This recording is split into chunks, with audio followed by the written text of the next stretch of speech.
ao saudar o querido irmão Padre Hilton Lamarca, com esse sobrenome lindo e significativo em nossa história brasileira, eu também acolho a todas vocês e a todos vocês nesta reflexão do Evangelho. Aproveito para dizer, considerando o dia 31 de março, que cai nessa Páscoa, que é a véspera do golpe imperialista, capitalista, militar que o Brasil sofreu em 1964, trazendo enormes e cruéis desumanidades para milhares de pessoas e levando o país ao atraso e ao aumento da sua dependência dos países centrais, dos países imperialistas. Ao lembrar dessa tragédia do golpe de 64, que é pai dos outros golpes como o de 2016,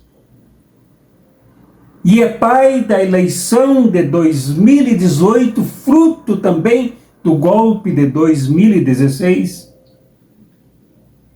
golpe militar de 64, que também é pai da Lava Jato, do Mensalão e de todas as desordens injustas sobre todos nós, nos lembramos dos que tombaram, das combatentes que enfrentaram patrioticamente e com fé no povo brasileiro, no futuro do Brasil e da humanidade, sem titubear, sem trair a luta.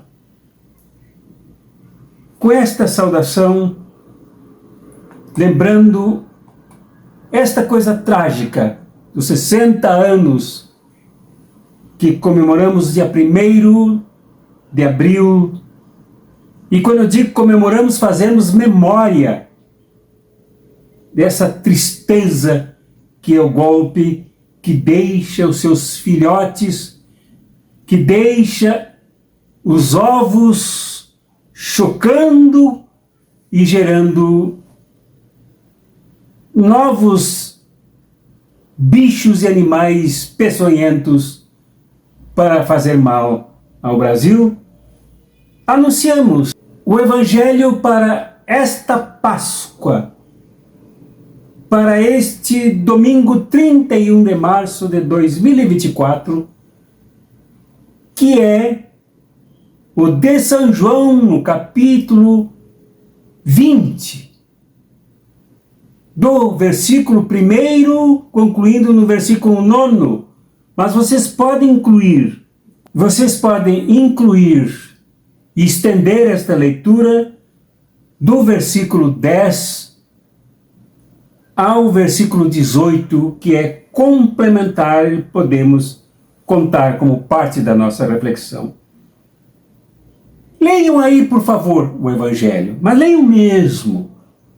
Baixem aí, se não tiverem uma Bíblia, um Novo Testamento à disposição, e se sentirem acompanhadas por outras pessoas, leiam juntos, conversem sobre este Evangelho.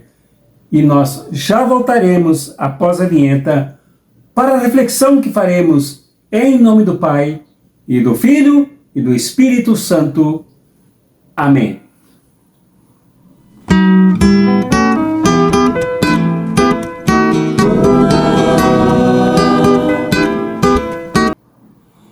Este Evangelho é de uma riqueza imensa, apesar do pequeno trecho. E notamos aqui, eu indicaria como primeiro ponto, um verdadeiro caos vivenciado nesta madrugada da Páscoa em Jerusalém. Esse caos marcado por uma verdadeira bateção de cabeças, por uma correria nervosa, tensa, carregada de dúvidas e de medo. É uma bateção de cabeças entre a querida irmã Maria Madalena, agora corre pelas ruas de Jerusalém em direção ao túmulo. Na verdade, primeiro ela não correu, ela foi até o túmulo para visitar um morto, para cumprir com o seu dever, com a sua liturgia cultural, de levar perfume e visita a um cadáver. Porque tudo isso era normal. Esperar encontrar o corpo, o cadáver de Jesus, era normal, era o que se esperava que acontecesse. Quando ela chega na porta do túmulo, nem na porta, mas nas proximidades, percebeu que a gigantesca pedra colocada pelo Estado imperial de César, em junção com a religião judaica do Templo de Jerusalém, a religião de Caifás, a religião dos opressores, ela se possuiu de um medo carregado de dúvidas e retornou, aí sim, correndo em direção ao lugar onde se hospedavam Pedro e o discípulo que Jesus amava. Segundo descreve o próprio autor desse evangelho. Ao anunciarem para os dois que o túmulo estava aberto e ao mostrar a sua suspeita de que o corpo de Jesus fora roubado, aí foi aquela correria, provavelmente com trecho pelas ruas de Jerusalém, com certeza anunciado aqui por João, entre Pedro e o discípulo amado, provavelmente João.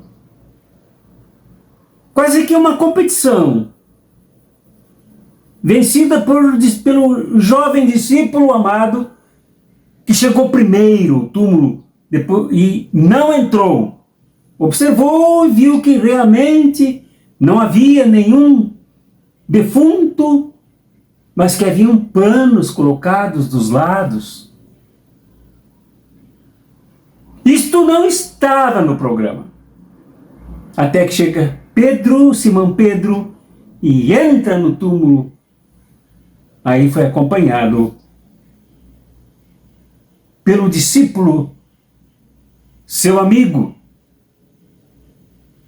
que de acordo com o que conta João aqui nesse trecho que vocês leram, viu os panos colocados de lado, viu os panos que enrolavam a cabeça de Jesus, dobrados, colocados ao lado, e creu. E João faz uma revelação.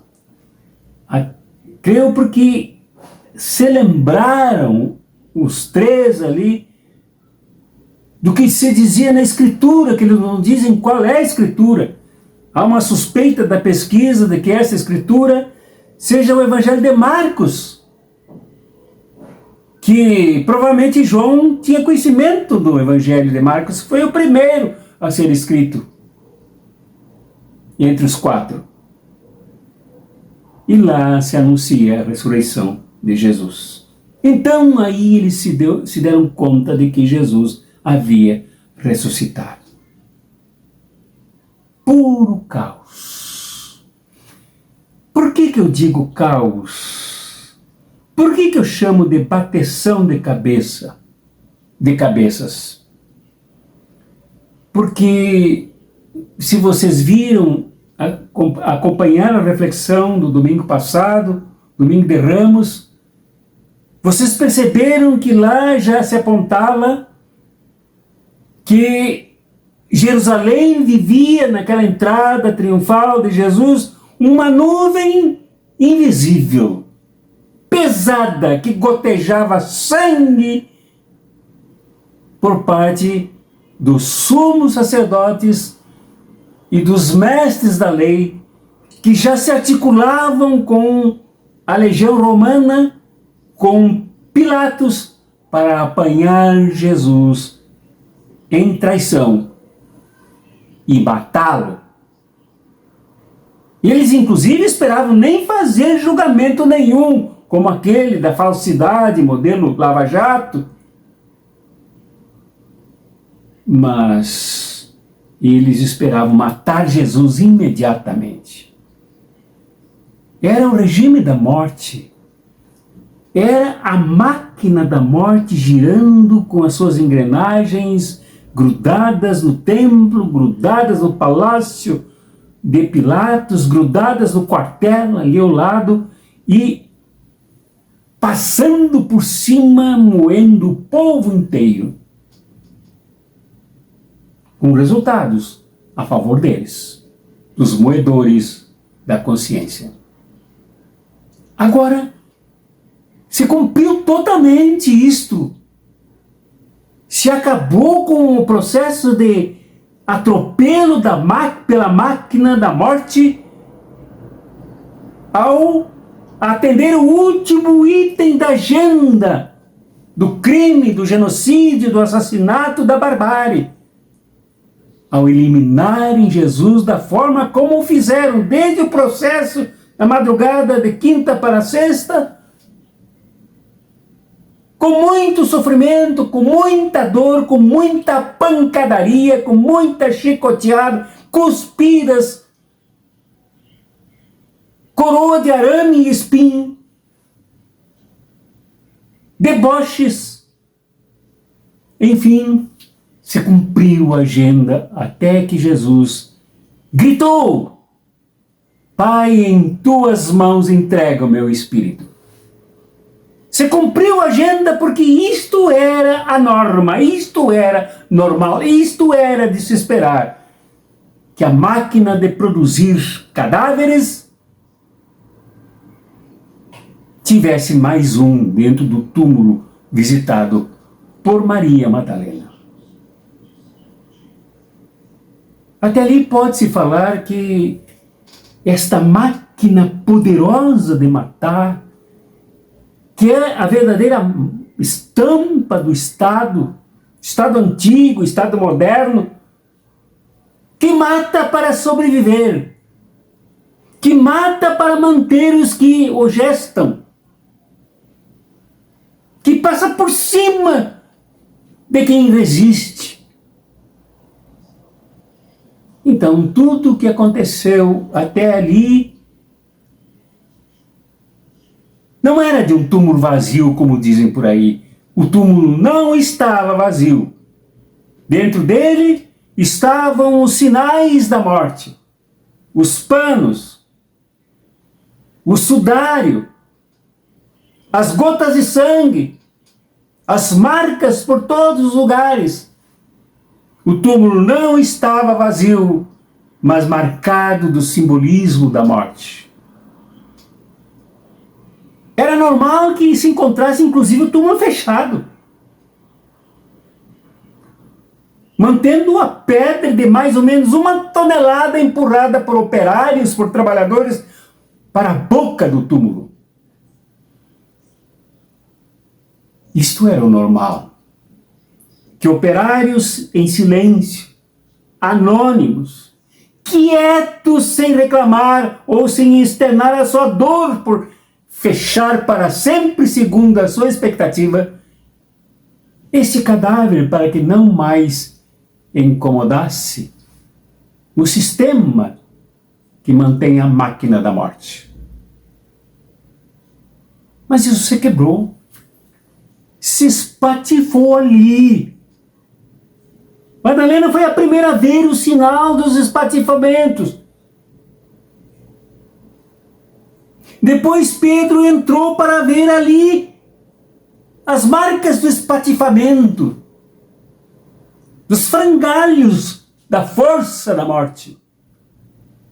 E notem bem que aqui eu não me refiro a uma força transcendental que mata, mas uma força histórica que se move por entre as pessoas e as elimina. Esta força agora começava a quebrar. Esta força da morte ainda permaneceu. Nos próximos versículos se lerá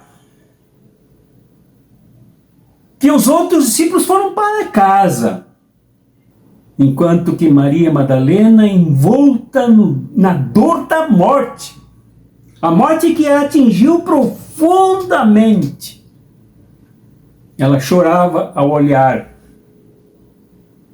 para dentro do túmulo. E eu me pergunto o que sentia esta mulher. João não descreve, não tem condições, não tem tempo, não há espaço para escrever os sentimentos de cada personagem que se envolve nesse drama extraordinariamente violento. Mas o que sentia esta mulher? O que sentiram os operários ao empurrar aquela enorme pedra para a boca do túmulo? Aqueles que agiam amando dos que matam, aqueles que sufocavam a vida dentro do túmulo sob ordem de militares fortemente armados. O que sentiram? O que comentaram uns com os outros? Qual foi a quantidade de lágrimas que derramaram? De que forma empurraram a pedra? São perguntas num mundo que mata.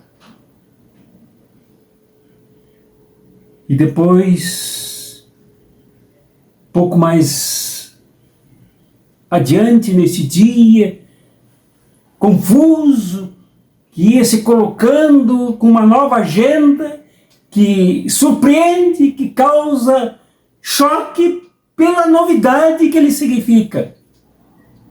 O dia da Páscoa, o dia da ressurreição. Madalena se dirige a alguém que ela imaginou ser um trabalhador, e esta confusão é maravilhosa. Se dirige a alguém que está no jardim, que ela pensa ser o jardineiro, o operário, o cuidador do jardim. Quando Jesus falou com ela, foi o que mais fixou na alma desta mulher, quando ela disse: ele falou comigo, eu ouvi. Ela se dirige a ele chamando-o de Raboni, que quer dizer mestre. Ali a morte começava a se dissipar. Ali a morte começava a se fragmentar. Ali a morte do Estado que mata começava a pedir explicações sobre o que aconteceu. Mas ela continuava. À noite, na casa lá, reunidos, a comunidade de Jesus. O Tomé não estava, na próxima semana Tomé estava e se recusava a acreditar na ressurreição. Isto é, no próprio Cristo, que assume a sua forma agora como ressurreto. Mas é o mesmo Jesus histórico de Nazaré. Tomé, tomado por ideias filosóficas explicativas que o impossibilitavam imaginar, crer, raciocinar sobre esta nova dimensão de Jesus. Foi quando Jesus se dirigiu a ele. Tomé também ressuscitou. Mesmo Jesus que chegou dizendo: a paz esteja convosco, disse a Tomé: Tomé, tu creste porque viste. Bem-aventurados os que não viram e creram. Então, aqui para concluir, a morte enfrentada, a morte, essa morte que é produzida pelas estruturas absolutamente necrófilas, mortais, ferinas, genocidas, devastadoras, ferinas, que machucam e machucam para sempre, só pode ser enfrentada pela fé.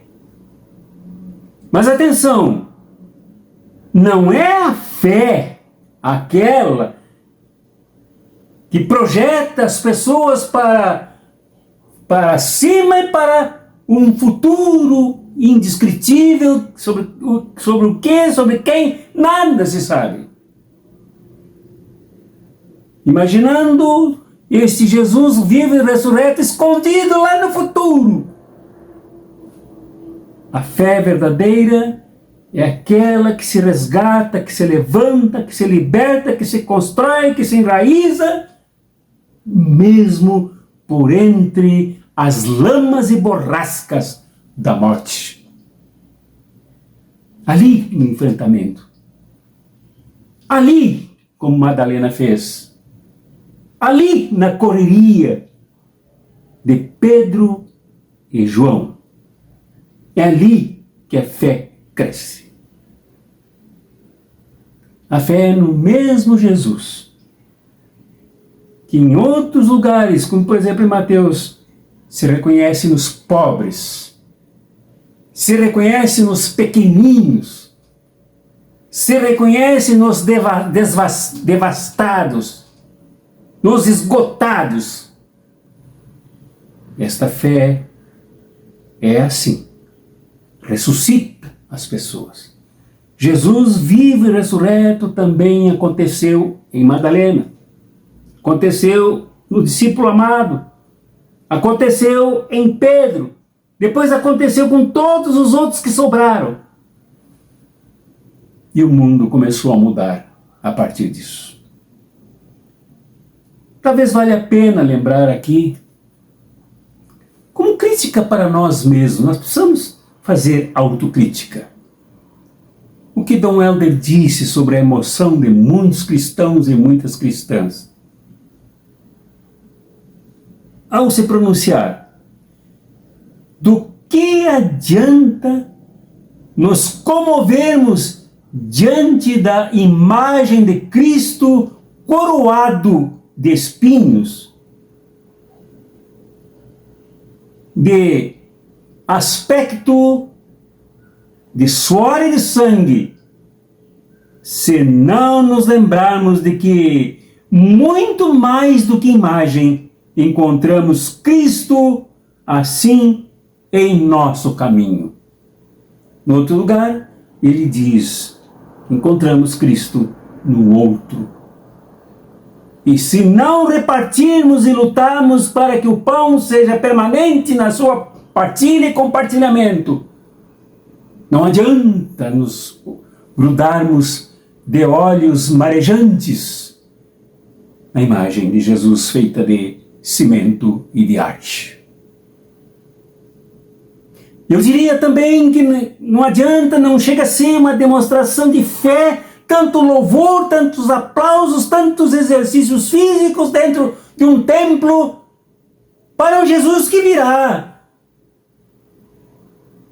impossibilitando a quem assim o faz de viver uma fé que enfrenta a morte lá onde ela tenta suportar, lá onde a morte do Estado tenta sepultar as vítimas da sua barbárie. Também não adianta falar em Deus toda hora. Não adianta pedir socorro para Jesus a todo momento, se não nos dispusermos em fé a nos entregar aquilo que ele veio fazer, como ele fez com Madalena.